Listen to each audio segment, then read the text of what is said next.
What do you want to talk about? It'd be cool to hear about how you started making knives and what you think about the new steels coming out and stuff like that. Don't get me wrong, I love knives, but my real passion is gay porn. So I love to. No, not really. Um, what about uh, God. So I got a few new Nahalis coming out. Nice. Um, but by the way, when you say new steel, I haven't really kept up on the new like what are we up to now? XHP 9 million. There's Magna Cut is kind of the new kid on the block, although it came Oh, out last year. I have a piece of Magna Cut.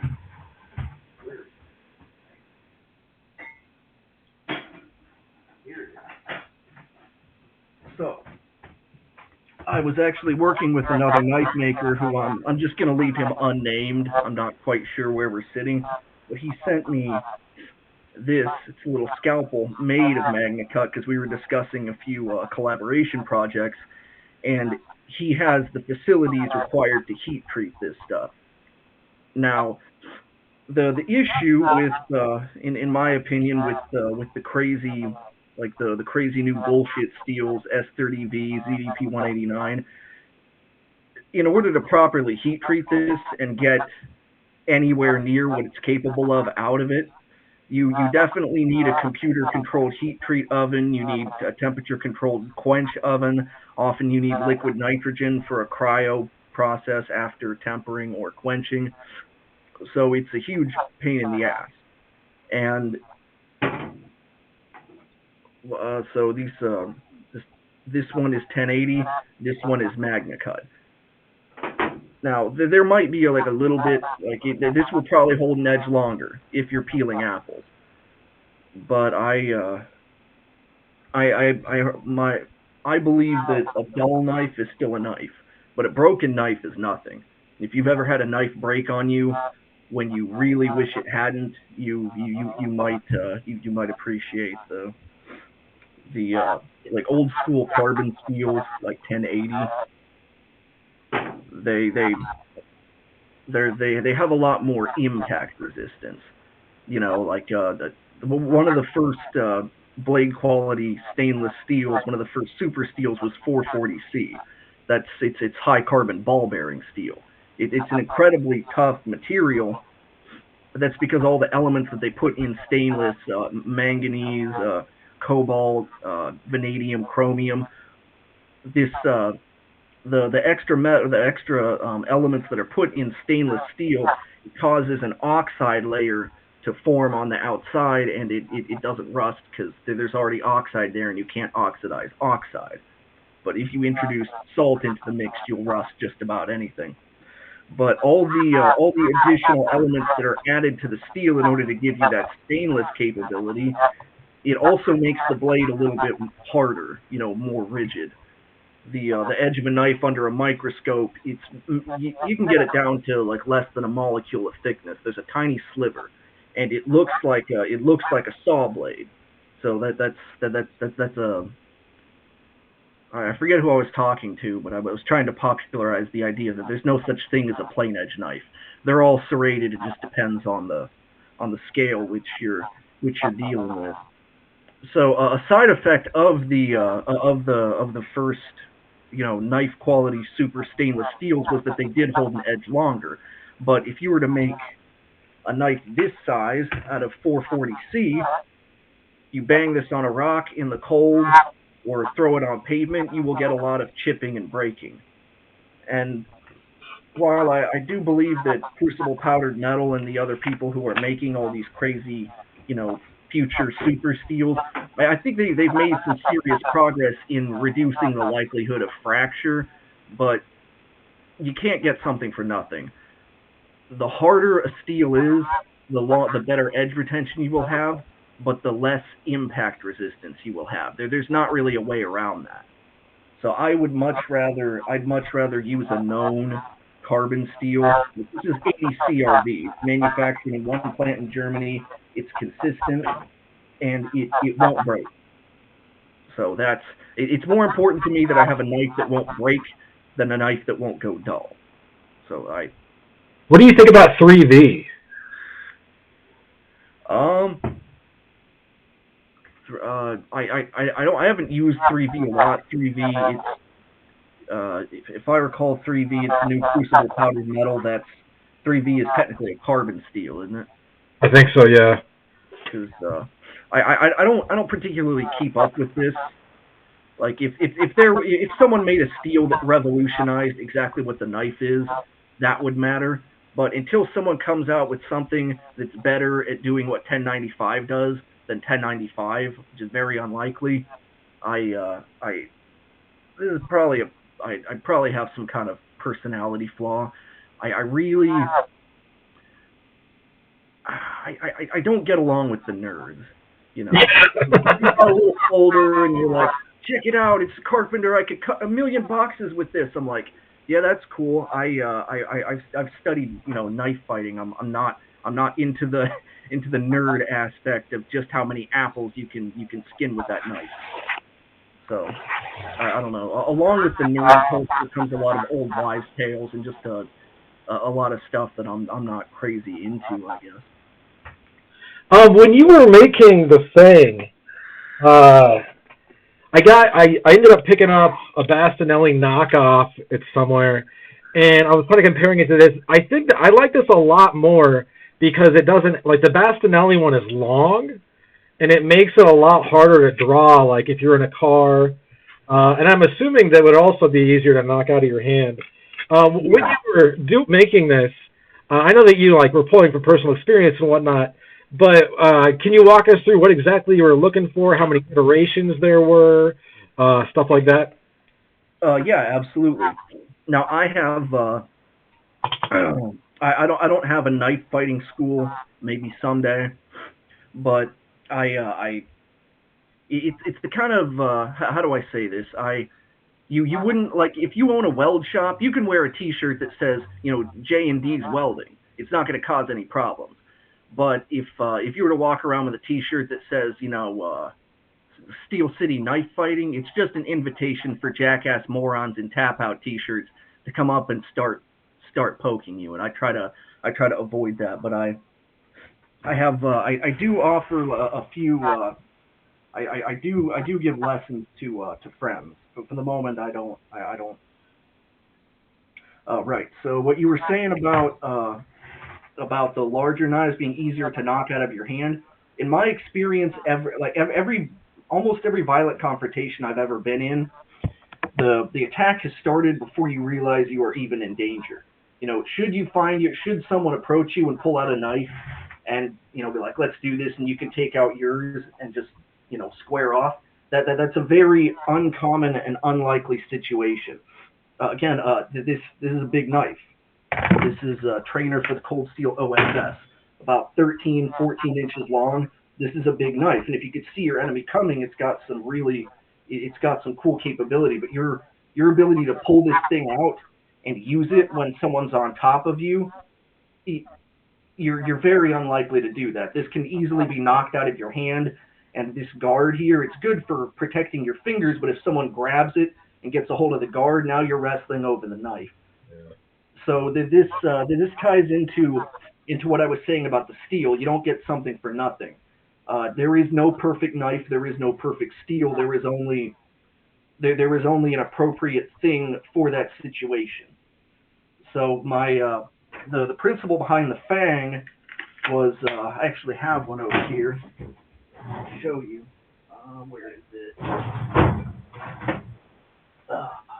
So the idea of the Fang was to mitigate that. Now this can easily be concealed in the palm of your hand, and you can, if you practice, you can draw the knife and you can keep it hidden. Some sleight of hand techniques. But this a smaller knife like this is what I carry most of the time.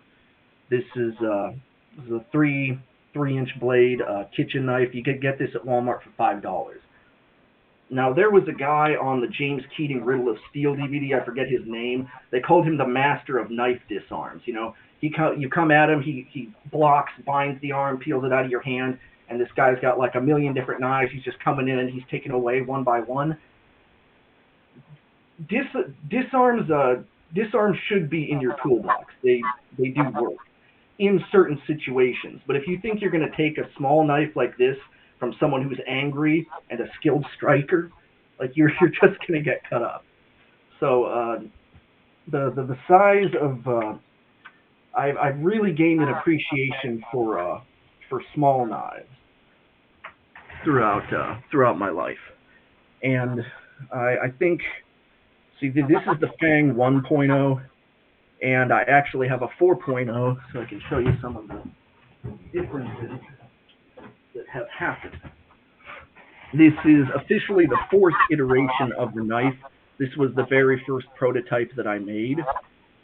This ABL high carbon stainless. It's a very old. It's basically a 17C27 or 14C27 Sanzovic.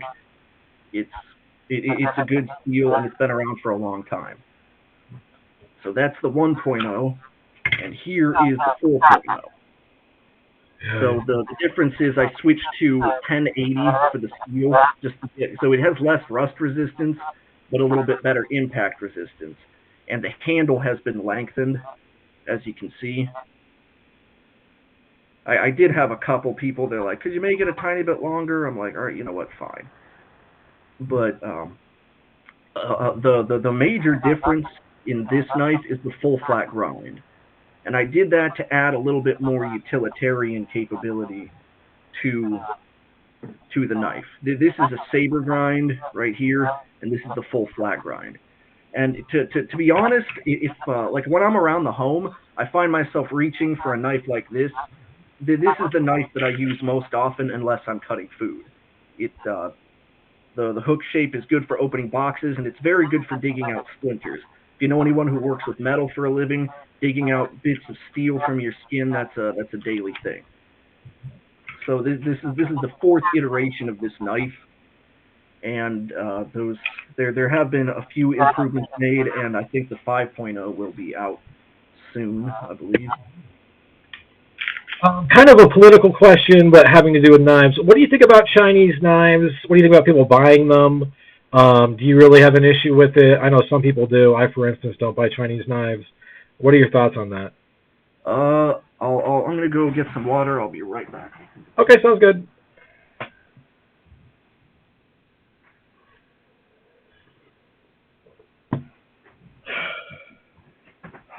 So in terms of I don't consider it to be a heavily political issue.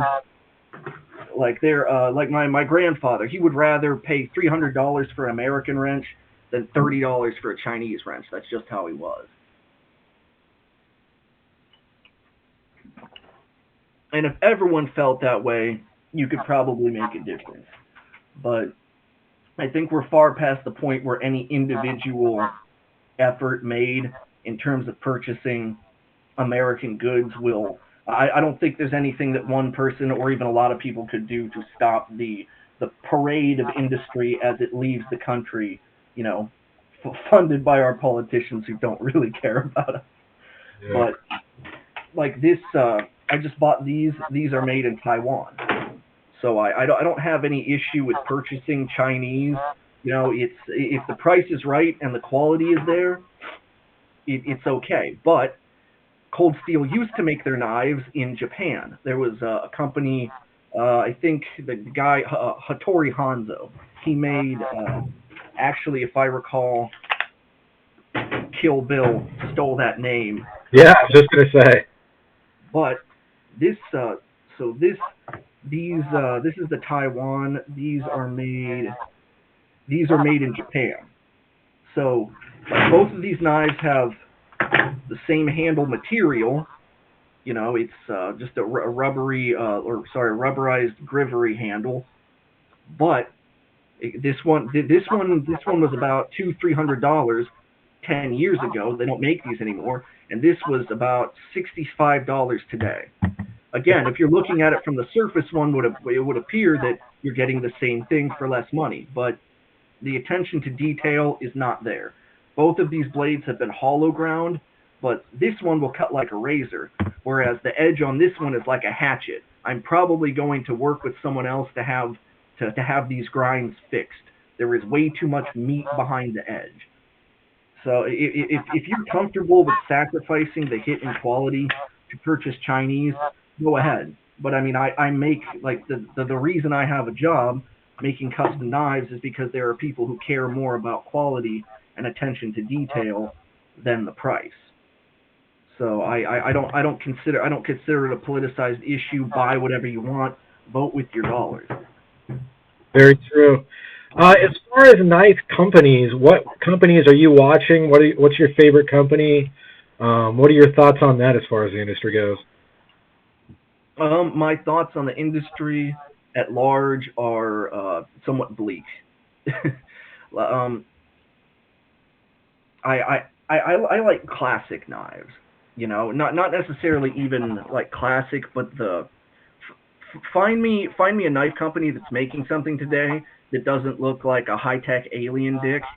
I can't like they don't make classic folders. They don't make classic fighters anymore. They've always got like weird hooks and protrusions and milled out slots, and they're spending way too much money on like lightning strike carbon fiber.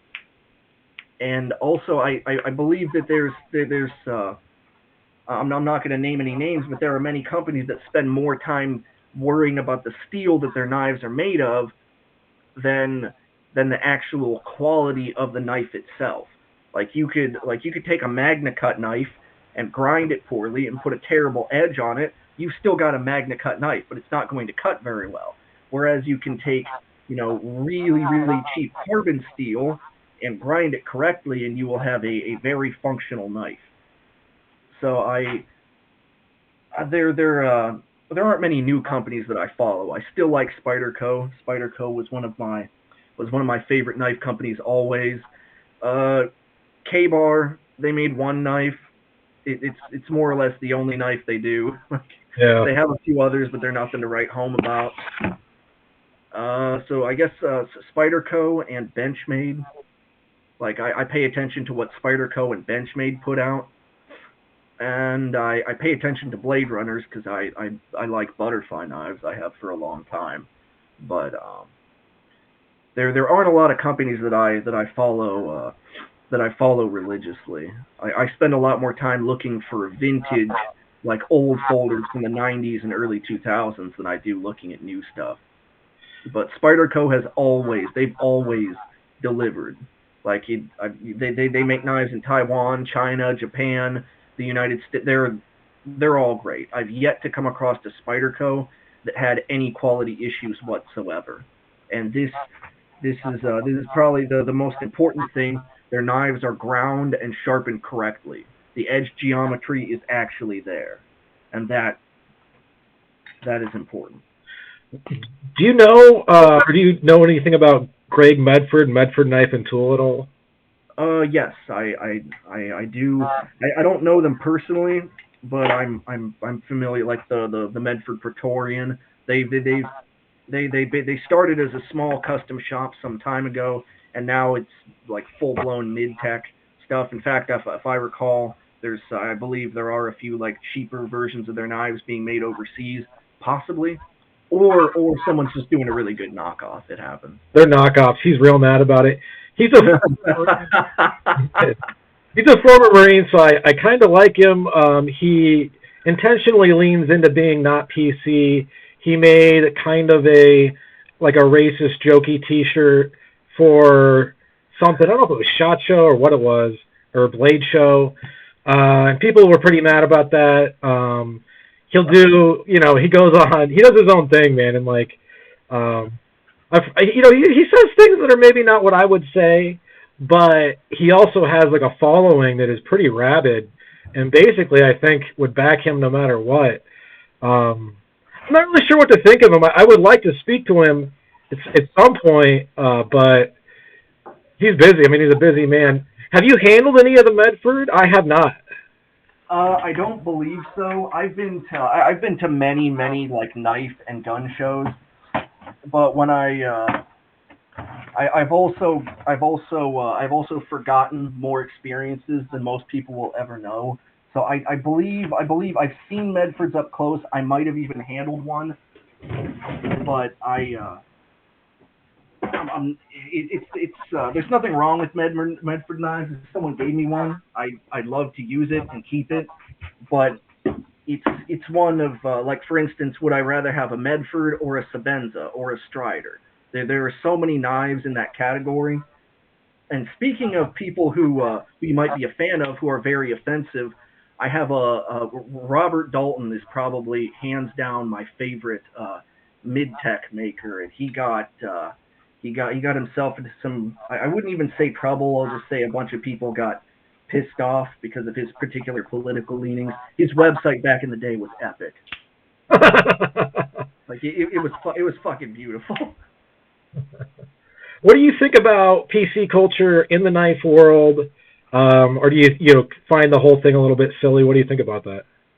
I find PC culture to be silly in general, and this the thing is, like, most people, like, if you're 40, you have 40 years of experience. You know, that's how long you've been alive.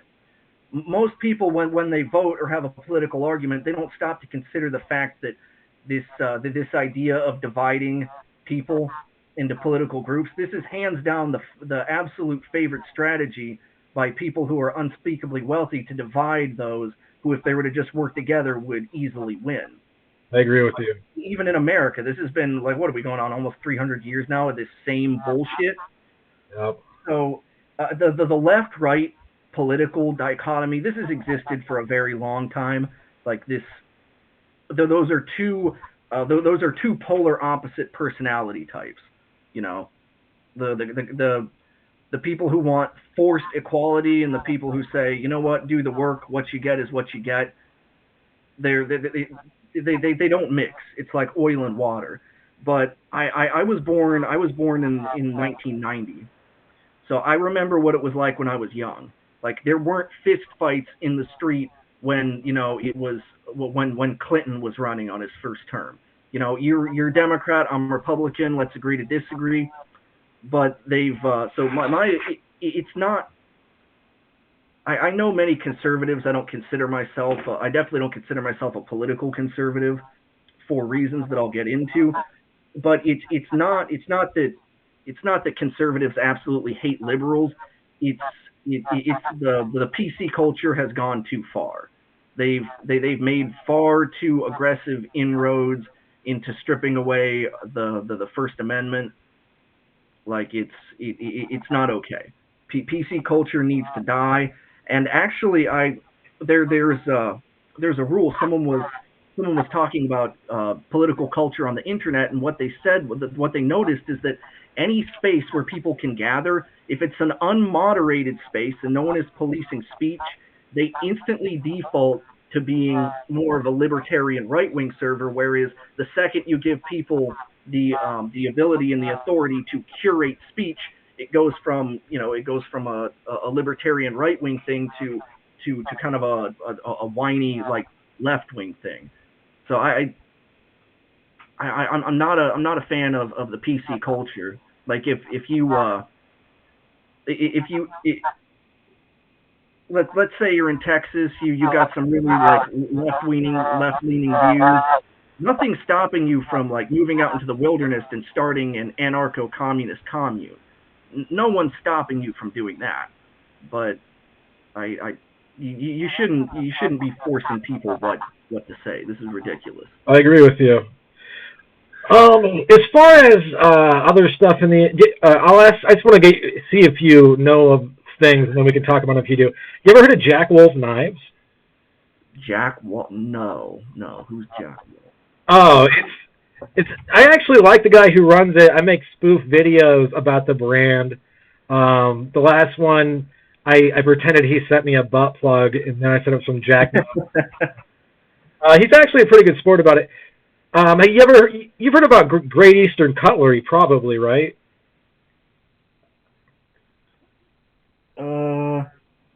No. Okay, let's see. Okay, Jack Wolf knives. That's who you're talking about. Yeah. Wolf. It's like modern traditional stuff. They actually look pretty cool. It's just they're out of China, which then I don't want it. But they're also like $300. But they are built like extremely high tolerances. Oh yeah. Yeah, the guy knows what he's doing. And he like fronted the whole thing, and it's very collectible. It's very cool. I just didn't know if you knew about him or not. Yeah, he's a good sport, even though I regularly make spoof videos about it. Great Eastern Cutlery is out of Titusville, Pennsylvania. They're like a boutique traditional knife maker, and they're kind of a step below custom makers. The prices have gone way up because they've blown up. I collect them. Other people collect them. I spend way too much money on them. Do you like traditional knives or? Wow. Rob Dalton M9. This, but yeah, like for instance, I really like the fixed blades that I like. I like old school. I like brass and horn and stuff like. So I'll show you what I like in terms of traditional knives. This is a fighting Bowie that was made for me. So the guard is stainless. The handle is horn. It's got some vulcanized fabric as liners. This is the kind of knife that I like. I do like classic knives. I'm not crazy into slip joints, but that's just the use that they're for. Why would it? The capability isn't the same as a locking folder. No, I agree with you. Do you know about starting like very recently, Buck is starting to do runs of knives, of their classic knives, but they're in super steels, like they did a 110 in Magna Cut. Just the other day they did a Buck 119, not a drop point, but they called it a straight clip in 3V. I picked that up. I don't really know if I'm going to be able to sharpen 3V, to be honest. It's going to be an adventure. What do you think about people doing stuff like that? I love that kind of stuff. That's a nice knife too. Yeah, this is the Battle Dragon. Big Really? boy. Yeah, I've wanted this knife since I was 16, and it's ludicrously expensive now. But you know what? I fucking bought it, and my wife's not happy, but I am. Anyway, see, I like when companies reissue old stuff. Cold Steel loves to do that. Like I have, like for instance, the Taipan has been reissued. Now it's made in China. The sheath is different, and it's not quite the same knife. But the old ones, they're not coming back. Like the production or the logistics of having a knife produced in Japan, it's different. The price would be higher, and the companies who were making them are now busy. So it's a great way to give people something that they couldn't otherwise get. But I don't have a problem. Like I believe that the OSS is available in like S35VN or something crazy. I don't. I mean, companies can make whatever they want. I don't have a say, good or bad. You can make ugly knives. I'm not gonna buy them, but go nuts. I don't. Think about Lynn Thompson selling Cold Steel. Do you think it's a bad thing for the brand, for the company? Undoubtedly. Like that's like. Do you think George Lucas should have sold the rights to Star Wars? No. Probably not. Probably not. But it happens. When you're in that kind of situation, I've been told that like you kind of get a choice: sell it to us, or we'll find a way to take it from you. So when they offer you the big bucks, it's kind of like a silver or lead type deal. So there is a time where everyone will have to sell if you are successful enough. So is it good for the brand? No. Will it hurt me? No. I mean, I don't. Cold Steel still makes knives. They're just not quite as good as they used to be. Find me a company who isn't the same. Microtech today is not the old school 90s Microtech. Like the attention to detail isn't there. Like I have two, where are they? I have two Kissing Crane Bowies. And these, Oh, wow. I have two of these. The other one has the Perlex handle. These are the Chinese made ones. The old school versions of this were made in, these were made in Germany. But either, you can blame it on whatever you want. Like people are like, oh, it's too expensive. I mean, maybe, but things, I'm pretty used to the idea that things go down in value or sorry, go down in quality. I'm only 30, but already I'm like an old man. Like, oh, I don't want that piece of shit new car. Get that piece of plastic crap away from me. Bah, electric. You obviously like video games a lot. You got a Turok poster in the back, several Doom. You have a Quake tattoo on your hand. Do you still play video games? What are your thoughts on the current state of video games? What did you think of Gamergate, for instance, if you know anything about it? Okay, so a brief history. I started playing video games in my teens, like a lot of people. I briefly competed at a very high level in Rainbow Six. Oh, wow. In fact, I probably would have been looking at a $280,000 payday had my clan leader was going through a bad divorce, and he basically just had to leave. And he had everyone's login information, so our team was tossed out of game battles, and we did come close to winning. But unfortunately, that didn't happen. Wow. But why? Oh, wow. Wow. Oh, yeah. Very Yeah. impressive. So that, I mean, it did suck, but you know what? It was fun being the best person in like 12 states in the country. It was fun, but it required a lot of work. So I don't play video games a lot anymore. I still like video games, but the the thing I liked most about video games was the competitive aspect. Old school like Counter Strike, Rainbow Six.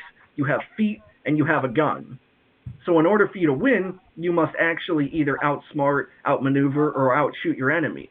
If you're just, like if you're playing Halo or Fortnite, there's so much bullshit you can just pull out of your ass. Free kill. Like, oh, I can teleport up there. Like, you can't defend an area if people can fly and can teleport. You can't, like, vigilance doesn't matter if the other players can turn invisible for 30 seconds. Very true. So the aspect has been completely lost, in my opinion. Are you familiar with Wings of Redemption? You mean the fat guy who? Yeah. He's like I was taking a dump one day and it went sideways on me. My grandma had to put her fingers up my butt and wash it up, and I'm just like, yeah, dude, that guy. That one's up to the internet, bro. I know, man. That clip will outlive you. Maybe you shouldn't say that. It's still he's still getting shit for that. I sometimes go back and watch the old clips of him melting down. Now he's in a better spot mentally, but like it's a lot less fun to watch, and I'm banned from his chat permanently. It's just he has no sense of humor. Like I don't understand what he wants from people. What do you think about Gamergate? Were you aware of it going on, or? I was vaguely aware of it. I give the same attention. Like there are all these events that mostly, for instance, Gamergate. If Twitter didn't exist, Gamergate wouldn't have happened. Like there were other websites that mocked Gamergate. But these are events that are looked upon as real things, but all this was is a bunch of people on a particular website bitching. And no matter how much whining or how much egalitarianism you try and stick down people's throats, most people who are into video games are men. Video games cater to men. And, I've been playing video games since 2003, 2004. I spent time in, like, Halo 2 lobbies where people would be like, fuck you, you piece of shit. I'm going to fuck your mother, and then I'm going to kill you with a sharp stick, you little faggot. Shit. Yeah. There was no recourse. There was nothing that you could do. Those were the days. All these weird, like, if someone says, oh, hey, get back in the kitchen when they defeat you in a video game. Okay, well, someone also told me my dick was microscopic and that I'm a virgin. Do I have the same recourse to push to like accuse them of misandry? I don't think so. So I think that obviously the injection of woke culture into anywhere, like put it in Star Wars, you killed Star Wars. Put it in video games, you killed video games. If woke culture makes its way into cars, people will stop driving. Yeah, I mean. So it's also like Anita Sarkeesian isn't a real reporter. She's not a real video gamer. Like if I recall, she collected somewhere between 30 or somewhere between 10 and 30 million dollars. Yeah. To do some bullshit series exposing misogyny and hate in video games. Like, no, it never actually happened. She No. pocketed the money, and I'm seeing too much of this. What a Like, great it's bullshit. the old Let's play the game.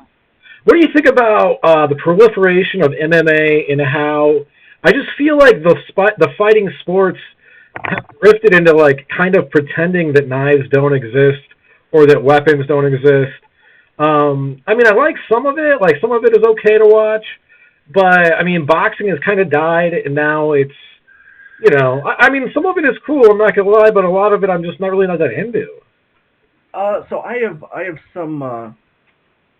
I'm just realizing that a lot of my opinions are the same. Now I've never, like, you can't hand me a baby doll and be like, show me where MMA hurt you. Like, I've never personally been harmed by it, but I've run into way too many assholes wearing tap out t-shirts who are drunk, and I've narrowly dodged having to stab someone because there was some asshole wearing a tap out t-shirt starting shit with me. I was at a party when I was in my teens. I had a butterfly knife. I was playing with it.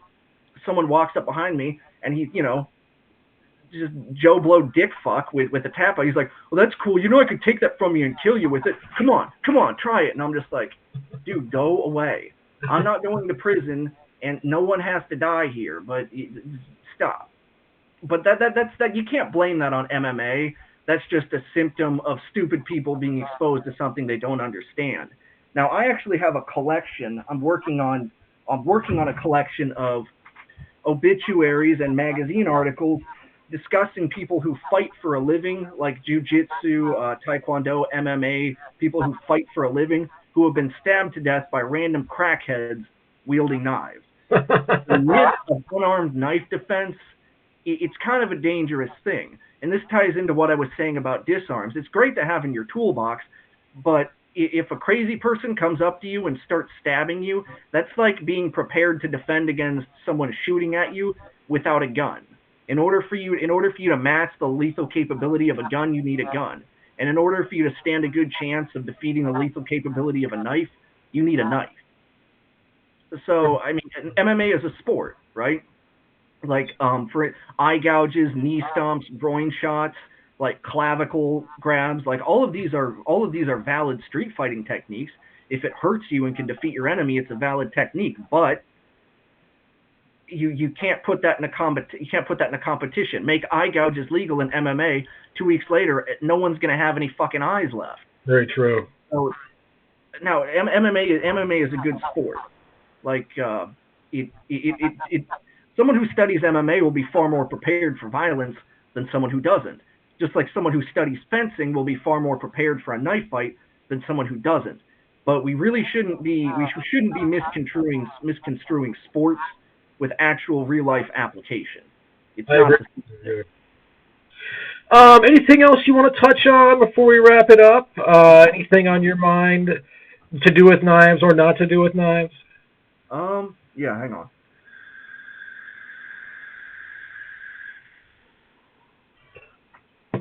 I'll be right back. I gotta check on the baby. Oh, yeah. Oh, honey, what the? Oh, okay. Can't crawl yet. Somehow made it across the room, but everything's fine. Yeah, I just got both of these, and I got the two trainers to go along with them, which is always a good idea if you actually plan on training with the knives. I've had what can only be described as an overwhelming, life-consuming obsession with sharp objects for as long as I can remember. But for most of my life, I've been focusing almost exclusively on short blade techniques. But lately, I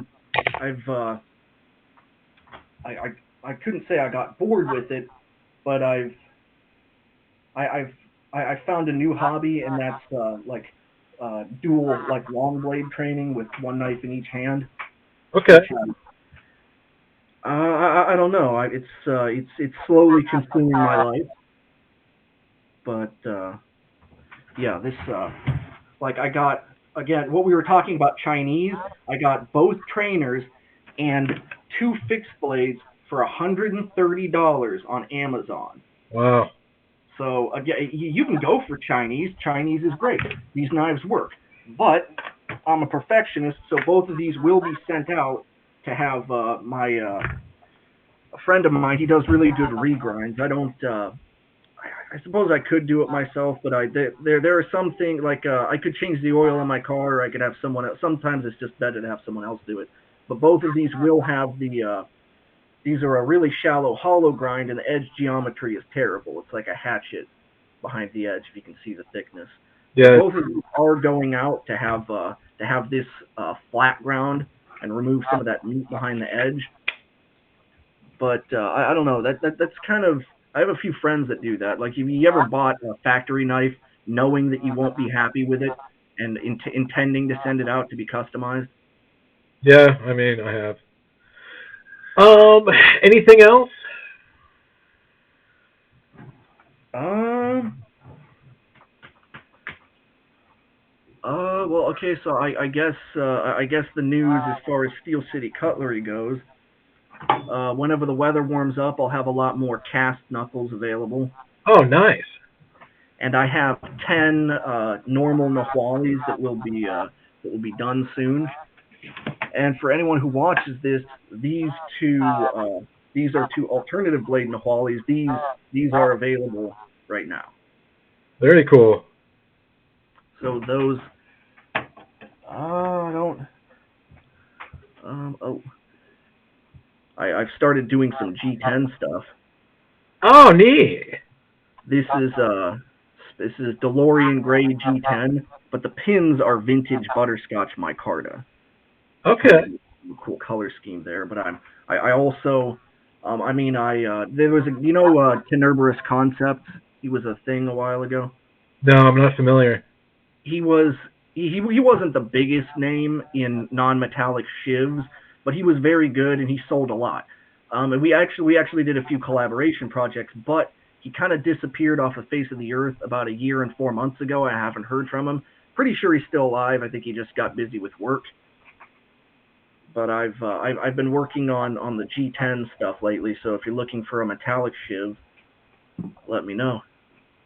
Gotcha. Very How cool. how where do you post these? Do you have a YouTube channel or? Yeah, I have a YouTube channel that has like 600 followers right now. But people, I'm gonna set it up so if people Google Steel City Cutlery, this is gonna come up. I'm pretty good at SEO. I used to work in that industry, so I'm fairly good with that. Good at that. But yeah, this should go up this weekend at some point. I mean, I don't think I'll need to edit a whole lot out. If anything, probably just a little start at the beginning. But yeah, man, I really appreciate you coming on the channel. Yeah, man, it's no problem at all. Like I like if you ever want to do this again, maybe I'll have a little bit more structured of a conversation. But yeah, man, it's been real. All right, brother. Thank you very much. Stay in touch. I know I will, and I'll talk to you soon. All right, see you later, man. Later.